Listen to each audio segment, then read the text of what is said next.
Welcome to this Living Bridges conversation with Jishnu Dasgupta from Swarathma. And before we get to Jishnu, who's waving, I want to say just a little bit about Living Bridges. Living Bridges is an enCOMPASSion and Connext project that largely focuses on empathy, collaboration, connecting across differences, and perhaps most importantly on this idea that social change can begin with each of us and we can each make a difference. So this conversation is part of our fundraising effort. We will be shamelessly plugging it at the end.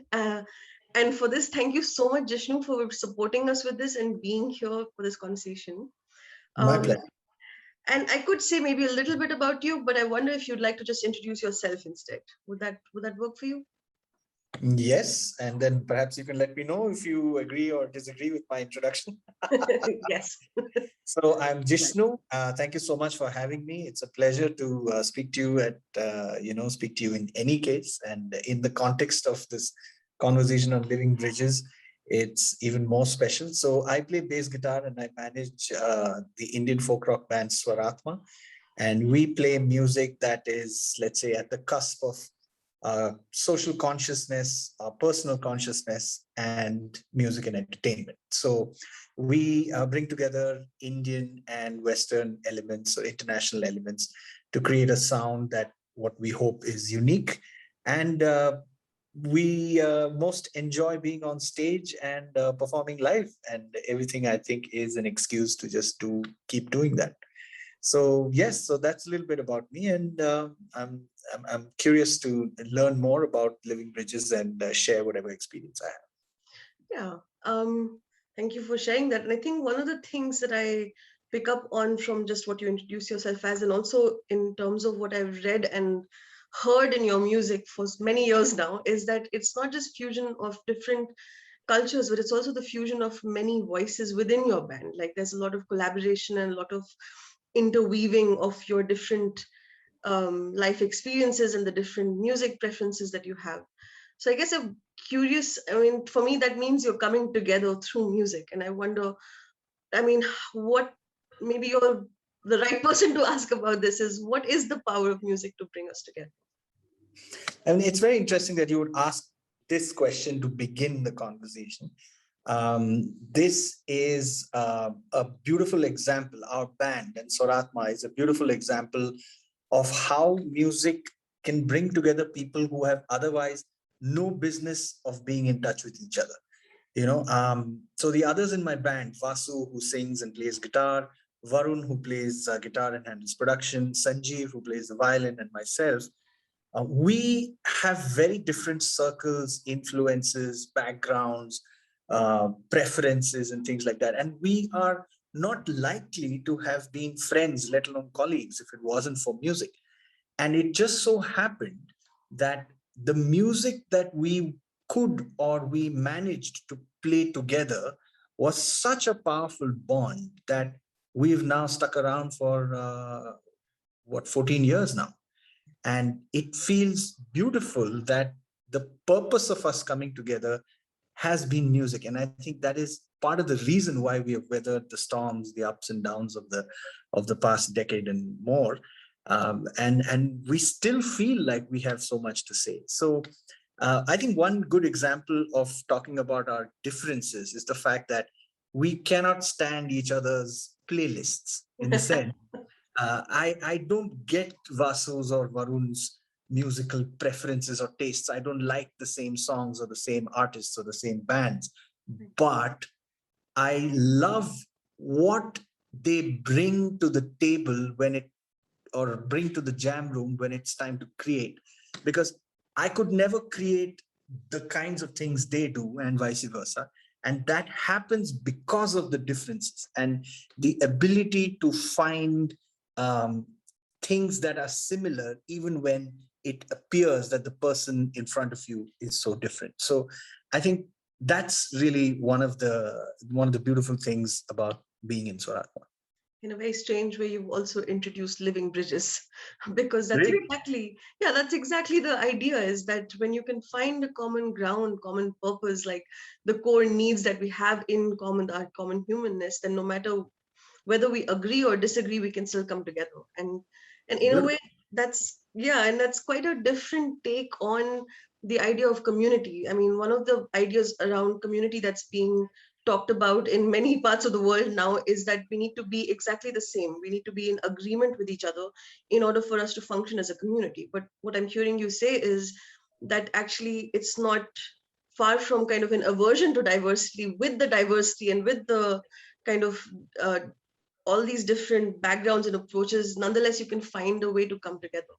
So I'm curious Absolutely. about, yeah, curious about how you make that work. Like what goes into functioning in that common space. I heard you talk about a common purpose, but I'm wondering if there's something more practical as well that brings you together. Yes, I think it's a combination of the practical and the ephemeral, so to speak. Right. Um, and I think that at the base of it all is the desire to play or to write or to compose a great song.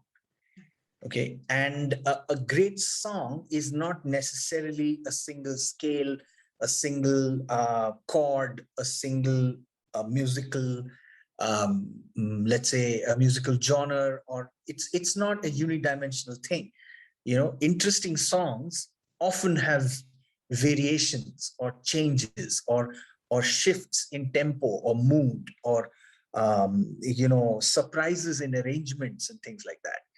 And we all are able to in some way contribute to the richness of a good song with or by virtue of our differences and not by virtue of our similarities.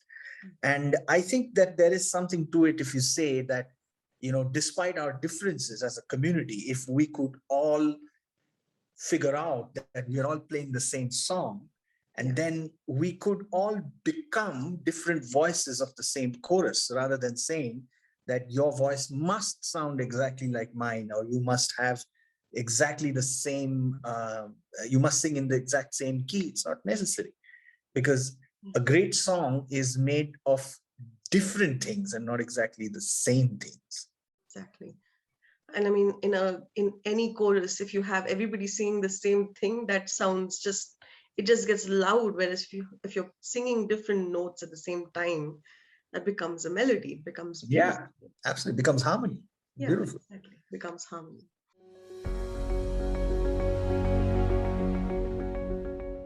Well, before we get into that, I must speak on behalf of the band when we say that I don't think we know enough, or we have the authority or even the desire to advocate anything. Right. In the sense, we don't know better. Let's say that, I mean, we may feel strongly about something, but I don't think that we have ever had the desire to be at the forefront of the change that must slice through society to make it the way we want it and things like that. We don't have that, revolutionary approach to writing songs. We have a more inward approach. It is more of, let's say, how do you deal with the world around you, right? And how do you internalize or process the stuff that you see happening around you every day, whether it's the news or whether it's what's happening in your home or whether it's what's happening in the streets. Different people have different ways of dealing with it, right?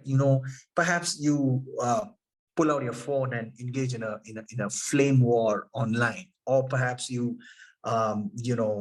take part in a candlelight vigil, or perhaps you say, all this is just, I'm above all this. I don't need all this. And you ignore it, which is also a way of dealing with it. Or if you're members of Swarathma, one of the things that we do to deal with the world is to write music about it. It's a way of processing what's happening more than a desire to, be the change or anything as lofty or idealistic as that. So I think that having set that context, much of our music is in response to what's happening around us purely because we feel better after having sung the song or written a melody around that particular subject. Right. And if you are open to what's happening around you, it will affect you. And when it affects you, you can process that by, putting it through, let's say, a juicer that, you bring it together with different ingredients of what you know about music, your influences, and you're able to create something that makes us feel good about that moment in that time. So music also has the ability to be, let's say, a sugar coating on a bitter pill. So if you're talking about something that is, let's say, a little thorny or not easy to bring up or broach, singing a song about it is a sure shot way of that, of washing down that message, with, let's say, a cool drink of sorts when it's stuck in your throat. So I think that's definitely one of the things, one of the incredible powers of music, so to speak. And it must be that way because music came in much before human languages were invented, and there has been musical expression for a very long time before we learned to express ourselves in words. So I'm guessing there is a subliminal, subconscious level at which music disarms us, or let's say, uh, puts us at ease and allows us to just be, without really adding on the layers of what humans have over the years, in their quest for meaning, done with words and other devices, let's say. Right. Other devices.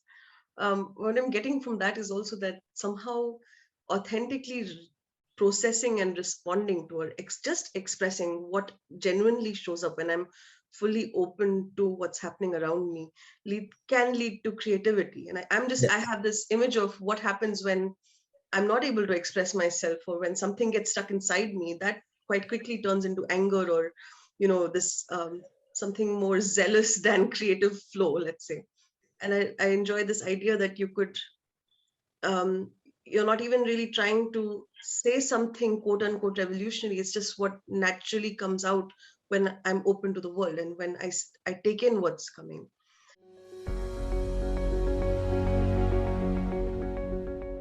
In that vein, can I also ask you to speak a little bit about mental health? Because I think you touched on that subject in some of your music. Particularly, I think last year you had a song about, well, I think the thing that stays with me with that song is remembering to pick the fragrant blooms. That's incredibly beautiful. And in the middle of a pandemic, what is it like to kind of find something beautiful in a dark time and then express it through music? It's quite an unlikely question to ask, especially for a song that came out of a time like that. Um, but you spoke about mental health, and our journey with understanding mental health actually began 4 or 5 years ago when we did a project for this wonderful NGO called the White Swan Foundation, and they engaged with us to write a song which was not about the people going through mental health disorders, not about the people caring for them either, but for the large majority of people who are, let's say, quote unquote, not affected by either of the earlier two groups of people that I mentioned. And since we identified with that, the idea of that particular song that we'd written for them was called Main Unme Se Nahi Hu, which is I'm not one of them, which is largely the approach taken by people who consider themselves all right, that, I'm not one of those, freaks. I'm not crazy, or I am okay.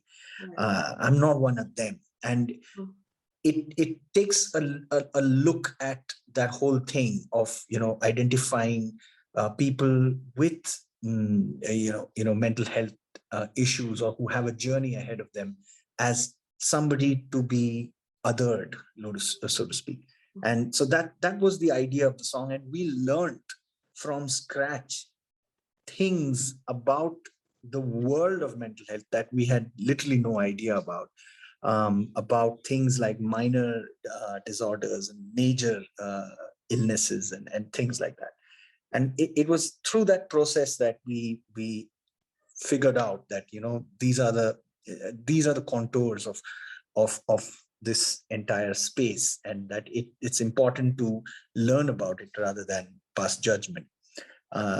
We moved in from there to write a song called Manwa in 2018, which is a song about reminding you to be kind to yourself, and it talks about how when things don't go your way, it's very easy to always be restless. And this is a song that is a voice telling yourself to be still and hoping that you can, in that stillness, find answers. That is after which, it's time after that sometime after that in 2020, during the peak of the pandemic, we composed and released the song Mushkil Mein Jeena. Interestingly, the song got written, much of it got written before the pandemic.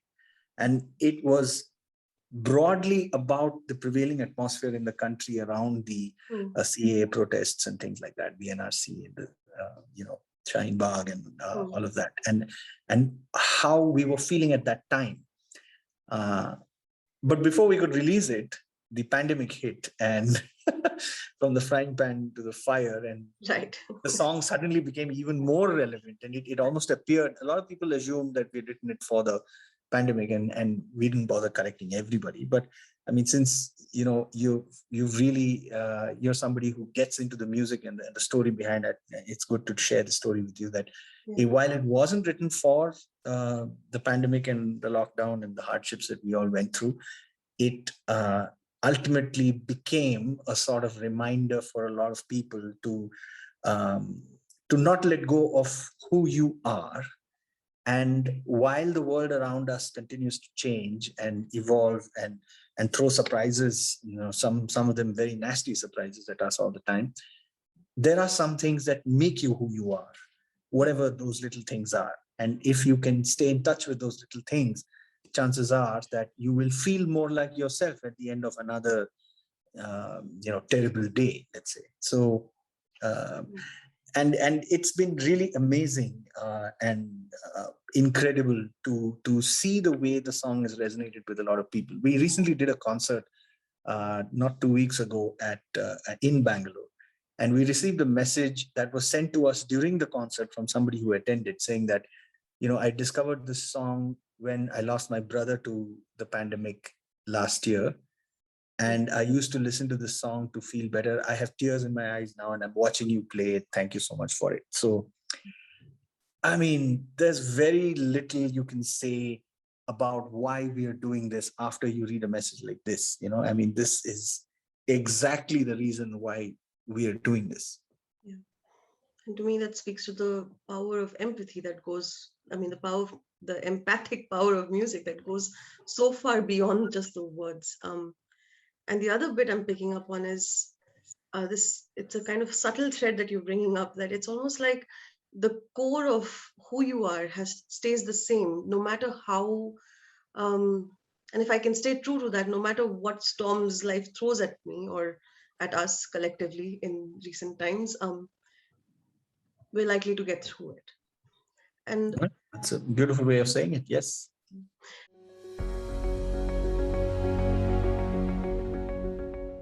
And you've spoken recently in an interview with Against the Odds about the capacity, the power, and the importance of the value of every individual's capacity. And again, I want to come to this because in the realm of social change, or in the face of things, we end up striving for sort of a homogeneity. Like we want to flock together and find meaning in each other. And sometimes that being in community can cost us our individuality. And yet everything I've heard you say has been about how important it is for us to be true to ourselves. Would you like to expand a little on that? I'm in two minds about what you just said, because you're right that the individual and the capacity of the individual must, you only can work on yourself if you wish to see, impact around you. It change begins with yourself. But at the same time, I have found in my own personal experiences that I am most productive when I am in the company of other people. I find that the best music that I write or the best ideas that I have are all a product of conversations. So in a sense, I need, let's say, a sounding board, or I need a collaborator who can take my idea, challenge me with it, or give an idea and have me, riff off it to create something that is greater than the sum of its parts. And this is one of my very personal favorite philosophies of what a band does is, when they come together, it is a combination of unique energies that make them better than they could have ever been if they were doing it by themselves. So let's say that the four of us are doing solo performances on one stage after another, and you spend 20 minutes at each stage, looking at the individual and then going back, versus us playing for just those 20 minutes together. There's a massive difference, because when we come together collectively, somehow what we are able to do is inexplicably much an exponential multiple of what we could have done by ourselves. So I think the answer to what people are seeking to achieve in community is possibly most effectively addressed if you look at it in the context of a creative unit. Instead of 4, perhaps there's 40 or 4,000 or whatever number.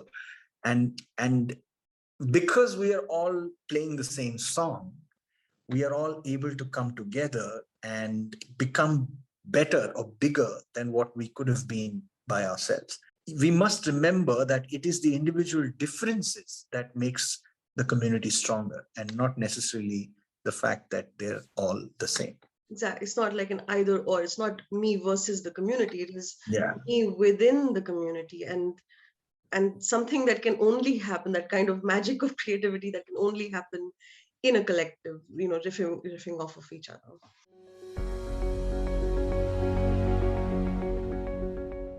I was hoping you would tell me a little more about the bridges, the phrase that you mentioned, and perhaps there's a way that we could, I was curious to see how I could draw parallels with that from my own experience. Sure. Well, living bridges is about, it's a multi-layered idea, and in some ways it has the same kind of resonance of there's the ephemeral and then there's the practical. The modality that we practice most within this project is something we call nonviolent communication. And at the heart of that is this idea that everything we do is an expression of our needs, and we share those needs. Our needs are our common humanness. So we might have different ways of meeting those needs, but we have the same needs, and we can find resonance there. So it's, in a sense, living bridges is about that point where we can meet each other. And then the bridge, the function of the bridge is to bring different, bridge the gap between, say, different sides of a river, or between communities who need resources and communities who have resources, or communities who have one, or say people who have one strong opinion and people who have another strong opinion. Our path is about how do we come together to this middle and meet each other and see each other and have and express and be able to find common ground.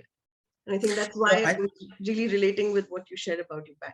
I think there's been, no greater time than now that this is necessary. Previously watertight units are now, let's say, cracks are appearing in them, where, closest friends or family members are not able to see eye to eye on a number of things because of different political views, let's say, or different social views, and I think the principle of finding that common ground or a meeting point in the form of a bridge is as much, has never really been more important around the world, let's say, not just where we live. So the reason why I'm excited about what you just brought up, a couple of things that I wanted to share with you. One of the things that we've experienced is the bridge between the audience and the performers. Right. There's always the makeup of, or the setup, or the construct of a live performance, almost in most parts of the organized industry, is that there is a stage and there is an audience, and the stage is where the performers live and perform, and the audience sits wherever they are supposed to, or stands and enjoys the performance or whatever. Yeah. And there is a sort of a divide. There's a sort of a no man's land in the center that you're not supposed to cross. We have found that most meaningful concert experiences happen when there is a bridge that happens between those two worlds, where either you feel like you're a part of the performance, or as a performer, you feel like you're also part of the audience that is being entertained. And we have now found those ways of making that happen, which makes our concert memorable, both for ourselves, most importantly, and then hopefully for the audience as well. So that ability to create that living bridge, I think, is a great point of confluence, I think, between what you're trying to do and what we hope to do more and more as we go forward. And the other thing that I wanted to bring up is when you use the phrase living bridge, I was reminded of something I've seen in my travels in Meghalaya called the Living Roots Bridge. Yes. And I suspect that that might have had something to do with it, which is in equal parts ephemeral and functional. Absolutely. where there is a living tree that is gently guided across a river to help people cross the road without disturbing the ecosystem, without bringing in unsustainable materials.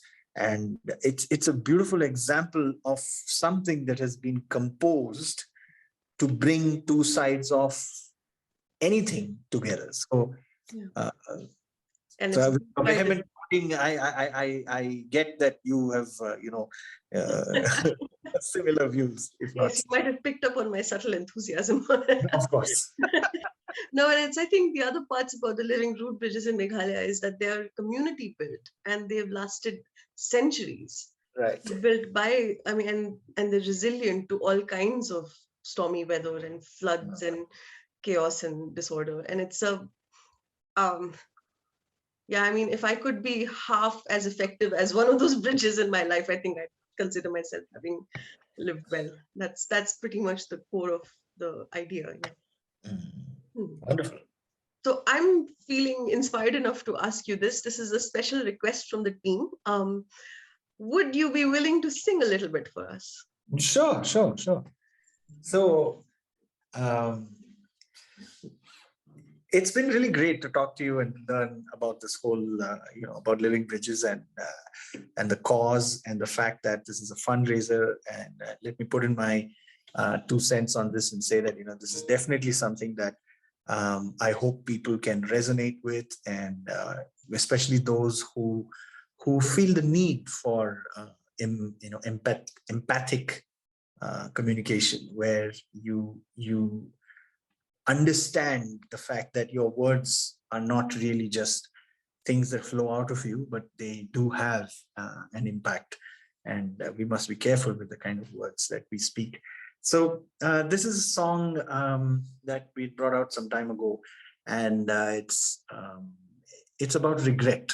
It's about the fact that every moment in life there is a chance that you might do or say or think or go through something that you regret. And while it is almost gung-ho to say that I live my life without regrets, perhaps there's a way to live where you make friends with regret instead of treating it as an adversary. So this is a song called Kash.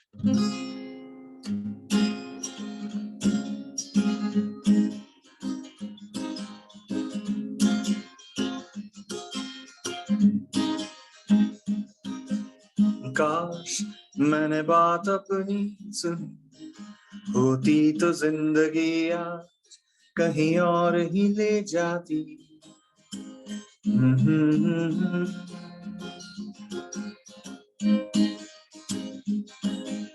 काश मैंने बात अपनी सुनी होती तो जिंदगी आज कहीं और ही ले जाती, पर बैठे हैं अभी अपनी जिद के साए में, गाते हैं यही गीत इसके बारे, ना ना ना ना ना ना ना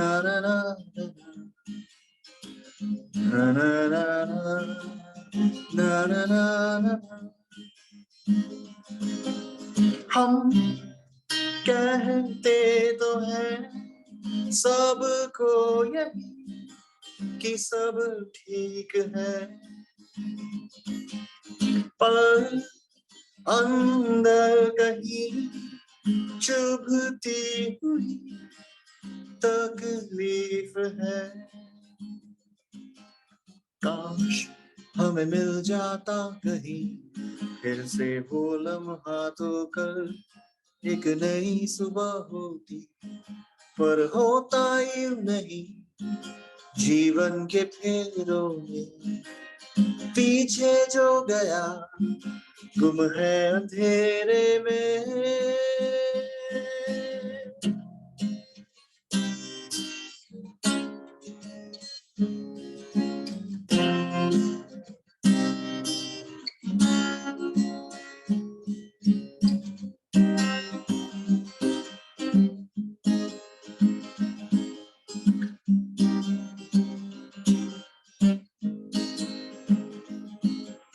काश हमें आता ये हुनर कि कल की भूल को याद करके भी जी लेते।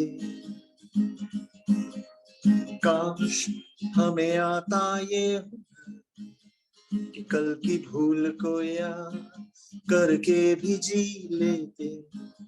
अब सीखेंगे इसे अपनी ही बातों से, पूछेंगे नहीं इसे अपनी यादों से। काश।